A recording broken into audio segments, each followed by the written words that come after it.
और दोस्तों स्वागत है आप सभी का। दोस्तों आज की वीडियो में हम बात करेंगे राज्य की कार्यपालिका के बारे में। तो कार्यपालिका से संबंधित जितने भी महत्वपूर्ण क्वेश्चन हैं उनके बारे में हम पूरी डिटेल से बात करेंगे।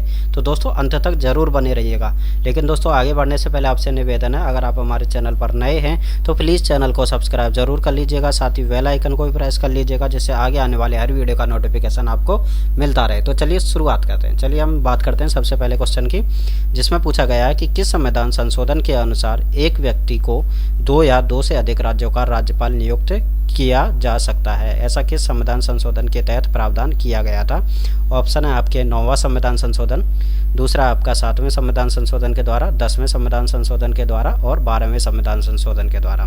तो किस संविधान संशोधन के तहत यह प्रावधान किया गया कि एक व्यक्ति 2 या 2 से अधिक राज्यों का राज्यपाल नियुक्त किया जा सकता है?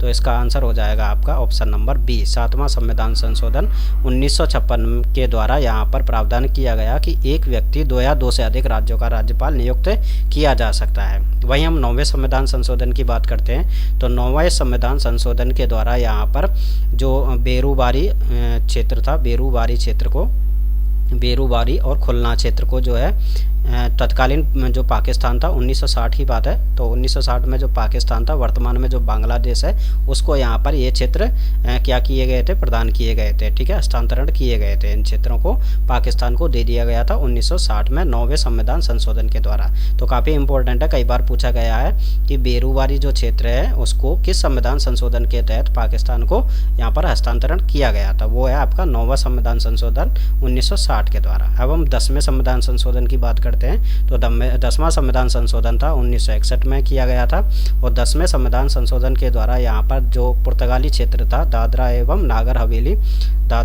नागर हवेली क्या था, ये दादरा और नागर हवेली पुर्तगाली क्षेत्र था, इसको संघ शासित क्षेत्र यानी कि केंद्र शासित क्षेत्र के रूप में भारत में शामिल कर लिया गया था 10वें संविधान संशोधन के द्वारा।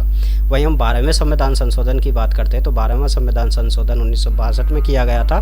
तो 12वें संविधान संशोधन के द्वारा गोवा और आपका दमन एवं दीव को यहाँ पर संघ राज्य क्षेत्र के रूप में भारत में यहाँ पर शामिल किया गया था, यानी कि इसको संघ राज्य क्षेत्र बना दिया गया था 12वें संविधान संशोधन 1962 के द्वारा। चलिए अगले क्वेश्चन की तरफ बढ़ते हैं। अगला क्वेश्चन कह रहा है कि निम्न में से राज्य की कार्यपालिका में कौन शामिल नहीं होता है? जो राज्य की कार्यपालिका होती है उसमें कौन कौन शामिल नहीं होता है और कौन कौन शामिल होता है, उसके बारे में पूछा जा रहा है यहाँ पर। तो ऑप्शन है आपके, पहला ऑप्शन राज्यपाल, महाधिवक्ता, कैग जिसे हम नियंत्रक एवं महालेखा परीक्षक भी कहते हैं, या उपयुक्त सभी। तो इनमें से कौन सा शामिल नहीं होता है ये पूछा गया है। तो ऑप्शन हो जाएगा आपका कैग, नियंत्रक एवं महालेखा परीक्षक। तो कौन कौन शामिल होता है राज्य की कार्यपालिका में? अगर केंद्र के संदर्भ में पूछा जाता है तो भी ध्यान रखना है। देखिए यहाँ पर आपका राज्यपाल हो गया, ये राज्यपाल जो है कार्यपालिका में शामिल होता है, महाधिवक्ता भी होता है, और आपका मुख्यमंत्री, ठीक है, मुख्यमंत्री, और आपका मंत्रिपरिषद जो होगा यहाँ पर ये किसमें शामिल होते हैं? राज्य की कार्यपालिका में शामिल होते हैं। राज्यपाल, मुख्यमंत्री और मंत्रिपरिषद और महाधिवक्ता ये राज्य की कार्यपालिका में शामिल होते हैं। कैग शामिल नहीं होता है, ये आपके एग्जाम में, रीट के एग्जाम में भी पूछा गया था। ठीक है, ये इंडिया के संदर्भ में पूछा गया था, केंद्र के संदर्भ में। चलिए अगले क्वेश्चन की तरफ बढ़ते हैं। अगला क्वेश्चन है आपका तीसरा क्वेश्चन, जिसमें पूछा गया है कि राज्यपाल को शपथ किसके द्वारा दिलाई जाती है? ठीक है, किसके द्वारा शपथ दिलाई जाती है राज्यपाल को? ऑप्शन है आपके राष्ट्रपति के द्वारा, या मुख्यमंत्री के द्वारा, मुख्य सचिव के द्वारा, या हाईकोर्ट के मुख्य न्यायाधीश के द्वारा। तो किसके द्वारा शपथ दिलाई जाती है? ये आपका ऑप्शन नंबर डी, हाईकोर्ट के मुख्य न्यायाधीश के द्वारा यहाँ पर राज्यपाल को शपथ दिलाई जाती है। चलिए अगले क्वेश्चन की तरफ बढ़ते हैं। चौथा क्वेश्चन है आपका, राज्यपाल को अध्यादेश जारी करने की शक्ति संविधान के किस अनुच्छेद से प्राप्त है? यानी कि जब सत्र अवसान हो जाता है, ठीक है, सत्र अवसान वाली कंडीशन में जो है अध्यादेश, अगर कोई कानून पारित करना है तो अध्यादेश के माध्यम से कानून पारित किया जाता है राज्यपाल के द्वारा, तो वो किस अनुच्छेद के तहत किया जाता है? ठीक है, तो यहाँ पर ऑप्शन है आपके अनुच्छेद 213, अनुच्छेद 123, अनुच्छेद 143, अनुच्छेद 217। तो यहाँ पर कौन सा ऑप्शन हो जाएगा आपका? ऑप्शन नंबर ए, अनुच्छेद 213 के तहत राज्यपाल को अध्यादेश जारी करने की शक्ति प्राप्त है। ठीक है, वहीं 123 की बात करते हैं तो इसमें राष्ट्रपति के लिए प्रावधान है कि राष्ट्रपति जो है अध्यादेश जारी कर सकता है। ठीक है, अध्यादेश जारी कर सकता है। और 143 की बात करते हैं तो 143 में राष्ट्रपति जो है सुप्रीम कोर्ट के सुप्रीम कोर्ट के जो मुख्य न्यायाधीश होते हैं, जिनको CJI भी कहते हैं, उनसे क्या कर सकता है, परामर्श ले सकता है। ठीक है, ऐसा किसमें अनुच्छेद में प्रावधान है, 143 में। वहीं हम अनुच्छेद 217 की बात करते हैं तो अनुच्छेद 217 में हाई कोर्ट के जो न्यायाधीश होते हैं, हाई कोर्ट के न्यायाधीश के संदर्भ में, नियुक्ति के संदर्भ में, न्यायाधीश की नियुक्ति के संदर्भ में क्या कर सकता है, राज्यपाल राष्ट्रपति को क्या देता है, परामर्श देता है, सलाह देता है। ठीक है, हाई कोर्ट के न्यायाधीश की नियुक्ति के संदर्भ में। ठीक है, चलिए अगले क्वेश्चन की तरफ बढ़ते हैं। अगला क्वेश्चन है आपका 5वां क्वेश्चन। 5वां क्वेश्चन क्या कह रहा है कि प्रत्येक राज्य में एक राज्यपाल होगा, प्रत्येक राज्य में एक राज्यपाल होगा, ऐसा संविधान के किस अनुच्छेद में प्रावधान है। तो किस अनुच्छेद में ऐसा प्रावधान किया गया है कि प्रत्येक राज्य में एक राज्यपाल होगा। तो ऑप्शन है आपके अनुच्छेद 154, अनुच्छेद 153, 156 और 155। तो कौन सा ऑप्शन सही है आपका, अनुच्छेद 153। तो 153 ये कहता है कि प्रत्येक राज्य में एक राज्यपाल होगा। ठीक है, वहीं हम 154 की बात करते हैं तो जो राज्य की कार्यपालिका शक्तियाँ हैं, यानी कि कार्यपालकीय शक्तियाँ हैं, वो किस में निहित होंगी, हैं राज्यपाल में निहित होंगी। ये किस में लिखा हुआ है, 154 में। वहीं 156 की बात करते हैं तो 156 में आपका यहाँ पर कार्यकाल के बारे में उल्लेख है। राज्यपाल का जो कार्यकाल है वो कितना होगा, वो इसके बारे में उल्लेख है 156 में। वहीं अनुच्छेद 155 की बात करते हैं तो अनुच्छेद 155 में राज्यपाल की नियुक्ति के संदर्भ में प्रावधान है। ठीक है, चलिए अगले क्वेश्चन की तरफ हम बढ़ते हैं। अगला क्वेश्चन है आपका 6वां क्वेश्चन। 6ठे क्वेश्चन में पूछा गया है कि राज्यपाल राज्य विधान परिषद में उसकी कुल सदस्य संख्या के कितने सदस्यों को नियुक्त करता है। ठीक है, कितने सदस्यों को नियुक्त करता है विधान परिषद की। तो आप सभी को पता है विधानमंडल होता है, विधानमंडल अगर द्विसदनात्मक होता है, विधानमंडल द्विसदनात्मक है तो उसमें क्या क्या होता है, विधानसभा होता है। ठीक है, विधानसभा होता है और विधान परिषद होता है। तो यहाँ पर किसकी बात की जा रही है, विधान परिषद की बात की जा रही है कि विधान परिषद में जो मनोनीत किए जाते हैं राज्यपाल के द्वारा, कितने सदस्य यहाँ पर, कितने सदस्यों की संख्या जो है यहाँ पर नियुक्त की जाती है कुल सदस्यों की। ठीक है, तो यहाँ पर हम देखते हैं कि जो 1/3 सदस्य, ऑप्शन है आपके 1/3 सदस्य, 1/3 सदस्य, 1/12 सदस्य, 1/5 सदस्य और 1/6 सदस्य। तो राज्यपाल के द्वारा कुल सदस्य संख्या का कितने प्रतिशत यहाँ पर जो है नियुक्त किए जाते हैं, वो है आपके 1/6 सदस्य। ठीक है, ऑप्शन नंबर डी इसका करेक्ट आंसर है। चलिए अगले क्वेश्चन की तरफ बढ़ते हैं। अगला क्वेश्चन है आपका 7वां क्वेश्चन। 7वें क्वेश्चन में पूछा जा रहा है कि राज्यपाल को सलाह एवं सहायता देने के लिए, राज्यपाल को सलाह एवं सहायता देने के लिए मंत्रिपरिषद होगी, ऐसा संविधान के किस अनुच्छेद में प्रावधान है।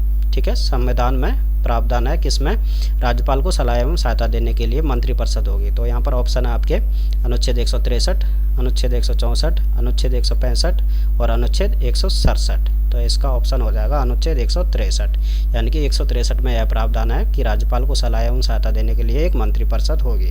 वहीं 164 की बात करते हैं तो यहाँ पर मुख्यमंत्री की नियुक्ति, वहीं और साथ ही साथ मंत्रिपरिषद के जो सदस्य होते हैं उनकी भी नियुक्ति की यहाँ पर बात की जाती है 164 में। ठीक है, किसमें, 164 में। 165 की बात करते हैं तो महाधिवक्ता की नियुक्ति, महाधिवक्ता की नियुक्ति राज्यपाल के द्वारा की जाएगी 165 में। और 167 की बात करते हैं तो यहाँ पर 167 में मुख्यमंत्री के कर्तव्य है, मुख्यमंत्री के कर्तव्य। चलिए अगले क्वेश्चन की तरफ बढ़ते हैं। अगला क्वेश्चन है आपका 8वां क्वेश्चन है। इसमें पूछा जा रहा है कि मुख्यमंत्री एवं मंत्रिपरिषद के सभी सदस्य सामूहिक रूप से किसके प्रति उत्तरदायी होते हैं। देखिए यहाँ पर सामूहिक पूछा जा रहा है और एक होता है आपका व्यक्तिगत। तो यहाँ पर दोनों की बात करेंगे हम। तो पहले हम बात करते हैं सामूहिक रूप से। तो ऑप्शन है आपके राज्यपाल, राष्ट्रपति, विधानसभा या इनमें से कोई नहीं। तो किसके प्रति सामूहिक रूप से उत्तरदायी होती है मुख्यमंत्री और मंत्रिपरिषद, ये आपकी होती है विधानसभा के प्रति। ऑप्शन नंबर सी इसका करेक्ट आंसर है। अगर व्यक्तिगत की बात करते हैं तो व्यक्तिगत रूप से किसके प्रति होती है, ये आपके राज्यपाल के प्रति उत्तरदायी होगी, व्यक्तिगत रूप से पूछा जाता है। और सामूहिक रूप से विधानसभा के प्रति उत्तरदायी होती है। चलिए अगले क्वेश्चन की तरफ बढ़ते हैं। अगला क्वेश्चन है आपका, किस संविधान संशोधन के तहत राज्य मंत्रिपरिषद में विधानसभा के सदस्यों की 15% संख्या तय की गई थी। ठीक है, ऐसा कौन सा संविधान संशोधन था जिसके माध्यम से यहाँ पर राज्य के मंत्रिपरिषद में विधानसभा के कुल सदस्य संख्याओं कुल सदस्य संख्यों की संख्या का 15% होगा, ऐसा तय किया गया था। वो कौन सा संविधान संशोधन था? ऑप्शन है आपके 71वां संविधान संशोधन, 91वां संविधान संशोधन, 21वां संविधान संशोधन और 92वां संविधान संशोधन। तो कौन सा संविधान संशोधन था ये आपका? 91वां संविधान संशोधन, जो कि 2003 में किया गया था। इसके माध्यम से जो है ये 15% संख्या, कुल विधानसभा के कुल सदस्यों की 15%, मुख्यमंत्री सहित। इसमें कौन शामिल होगा? मुख्यमंत्री भी शामिल होगा। ठीक है। वहीं हम 21वें संविधान संशोधन की बात करते हैं, तो 21वें संविधान संशोधन के माध्यम से 15वीं जो भाषा थी, कौन सी भाषा थी? 15वीं भाषा सिंधी भाषा। तो सिंधी भाषा को यहाँ पर 21वें संविधान संशोधन के माध्यम से 8वीं अनुसूची में जोड़ा गया था। ठीक है। पहले कितनी भाषाएँ थी? मूल संविधान में 14 भाषाएँ थी और 21वें संविधान संशोधन करके 15वीं भाषा जोड़ी गई थी। वहीं हम 71वें संविधान संशोधन की बात करते हैं, तो 71वें संविधान संशोधन के माध्यम से भी यहाँ पर 3 भाषाएं जोड़ी गई थी, जिसमें आपकी कोंकणी थी, कोंकणी, मणिपुरी और आपकी नेपाली। इन भाषाओं को भी 8वीं अनुसूची में जोड़ा गया था। यहाँ पर 18 भाषाएं हो जाती है टोटल। ठीक है। वहीं हम 92वें संविधान संशोधन की बात करते हैं। 92वें संविधान संशोधन के माध्यम से यहाँ पर जो है 4 भाषाएं जोड़ी गई थी 8वीं अनुसूची में, बोडो, डोगरी, मैथिली और संथाली। ये 4 भाषाएं ऐसी थी जिनको 92वें यानी कि 92वें संविधान संशोधन के माध्यम से 8वीं अनुसूची में जोड़ा गया था। चलिए अगले क्वेश्चन की तरफ बढ़ते हैं। अगला क्वेश्चन है आपका, राजस्थान के प्रथम निर्वाचित मुख्यमंत्री। यहाँ पर निर्वाचित मुख्यमंत्री पूछा जा रहा है, तो कौन थे राजस्थान के मुख्यमंत्री? ऑप्शन है आपके हरिदेव जोशी, गुरुमुख निहाल सिंह, भैरव सिंह शेखावत और टीकाराम पालीवाल। तो यहाँ पर निर्वाचित पूछे जा रहे हैं, निर्वाचित मुख्यमंत्री की बात आ रही है, तो आपके टीकाराम पालीवाल आपके निर्वाचित मुख्यमंत्री थे प्रथम। ठीक है। और अगर आपके पूछा जाता है राज्यपाल, तो कौन थे आपके प्रथम राज्यपाल? गुरुमुख निहाल सिंह। चलिए अगले क्वेश्चन की बात करते हैं हम। अगला क्वेश्चन है आपका, मुख्यमंत्री के उत्तरदायित्व का उल्लेख संविधान के किस अनुच्छेद में है? यानी कि जो मुख्यमंत्री के उत्तरदायित्व है, हमने ऊपर भी बात की थी इसके बारे में, तो इसका जो उल्लेख किया गया है संविधान के किस अनुच्छेद में किया गया है? ऑप्शन है आपके अनुच्छेद 164, 165, 166 और 167। तो इसका कौन सा ऑप्शन सही होगा? हमने ऊपर भी बात की थी, ऑप्शन नंबर 167, यानी कि कर्तव्य जो है मुख्यमंत्री के किस में निहित हैं? ये आपके 167 में है। ठीक है। यहाँ पर अगर हम बात करते हैं 164 की, तो यहाँ पर मुख्यमंत्री की नियुक्ति, यहाँ पर मुख्यमंत्री और मंत्रिपरिषद के सदस्यों की नियुक्ति थी। ठीक है। 164 में हमने ऊपर भी बात की है इसकी। ठीक है। नियुक्ति 164 में महाधिवक्ता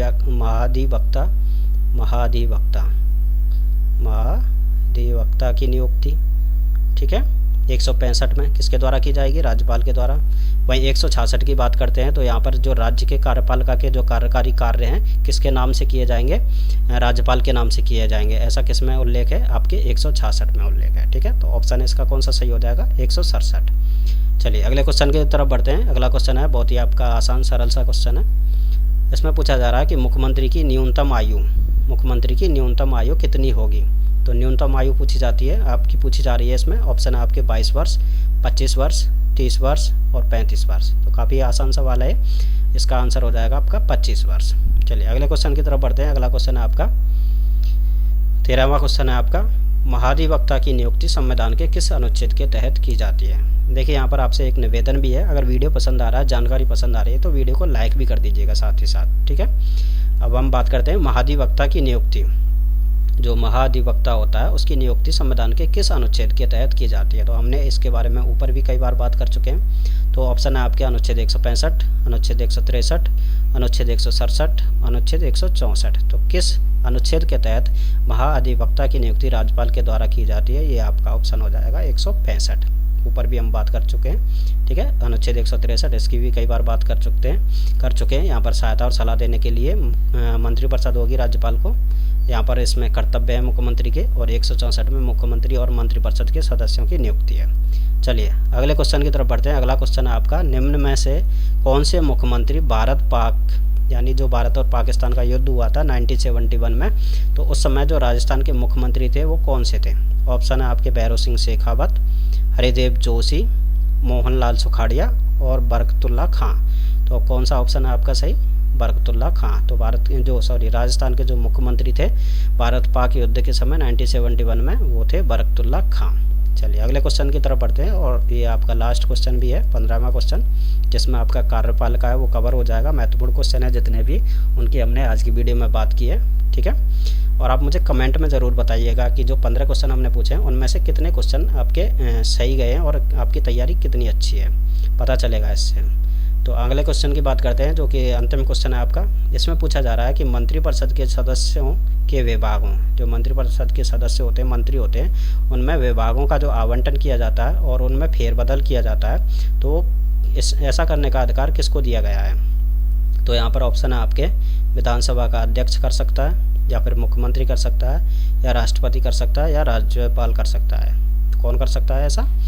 राज्यों में ऐसा किसको ये प्रावधान दिया गया है, अधिकार दिया गया है? वो है आपका मुख्यमंत्री को। मुख्यमंत्री है जो कि विभागों का आवंटन करता है और फेरबदल भी करता है। अगर केंद्र के संदर्भ में पूछा जाता है, केंद्र के संदर्भ में कौन करता है? आपका प्रधानमंत्री के द्वारा किया जाता है, ठीक है। ये शक्ति किसको प्राप्त है केंद्र में? ये प्रधानमंत्री को, और राज्यों में मुख्यमंत्री को, ठीक है दोस्तों। तो आज की वीडियो में हमने कार्यपालिका से संबंधित जितने भी महत्वपूर्ण क्वेश्चन थे, जो कि अब तक एग्जामों में पूछे गए हैं और आगे भी पूछे जाने की संभावना है, उनके बारे में आज की वीडियो में बात की है। तो उम्मीद करता हूँ वीडियो जो पसंद आया होगा, जानकारी पसंद आई होगी। अगर जानकारी पसंद आई है तो वीडियो को लाइक ज़रूर कीजिएगा, दोस्तों के साथ शेयर कीजिएगा, और इसी तरह की वीडियो देखने के लिए आप हमारे चैनल को सब्सक्राइब कर सकते हैं। धन्यवाद दोस्तों।